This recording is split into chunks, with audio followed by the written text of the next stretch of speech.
Big boss హౌస్‌లోకి సోనియా వచ్చి first ప్రేరణని nominate చేసింది.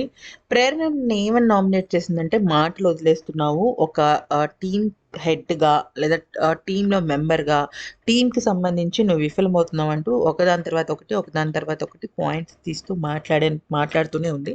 అయితే ఇక్కడ మ్యాటర్ ఏమైందంటే ప్రేరణ ఏమందంటే "అక్క వచ్చావా మళ్ళీ అక్క నువ్వు అక్కడికే" అంది. అంటే ఆల్మోస్ట్ అప్పటికి అంటే అక్కడ సోనియా పాయింట్స్ కరెక్ట్‌గా పెట్టినప్పటికీ, అక్కడ ప్రేరణ చెప్తున్న డిఫెన్స్ అయితే తను వినటం లేదు.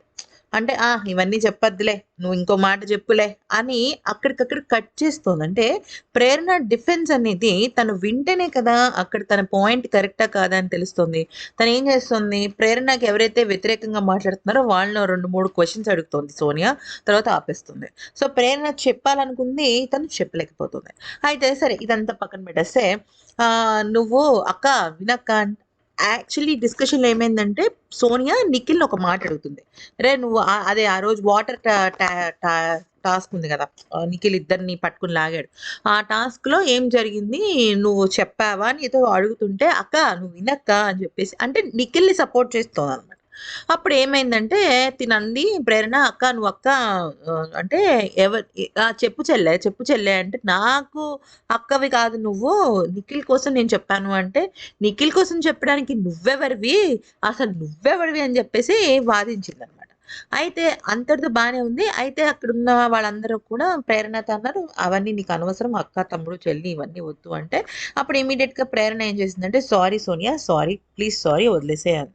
2 టైమ్స్ చెప్పింది. అయినా కూడా సోనియా మళ్ళీ చెప్పు. నాకు వినపడేటట్టు చెప్పు. మళ్ళీ చెప్పు. I deserve that. నాకు నీ సారీ కావాలి. నీ సారీకి నేను అర్హురాలిని అని చెప్పేసి గట్టిగా మాట్లాడుతూ కొంచెం ఓవర్ చేసినట్టు నాకనిపించింది. ఎందుకంటే అక్కడ హీట్ ఆఫ్ ది డిస్కషన్‌లో కొన్ని విషయాలు జరుగుతూనే ఉన్నాయన్నమాట.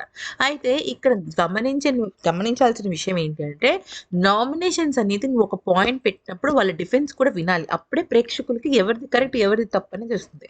అయితే ఒక క్లాన్ అని చెప్పేసి మీరు మా ట్రోఫీ కూడా మాకే రావాలి అని అన్నప్పుడు, నువ్వెందుకు మళ్ళీ పృథ్వీని నామినేట్ చేసావని చెప్పేసి సోనియా ఇక్కడున్న ప్రేరణని అడిగింది. కానీ ఆ డిస్కషన్ పృథ్వీ నామినేట్ చేసిన తర్వాత జరిగింది. అప్పుడు పృథ్వీ ఏమన్నాడంటే, అప్పుడు పృథ్వీ ప్రేరణ మాట్లాడుకోవట్ల గొడవలయ్యాయి.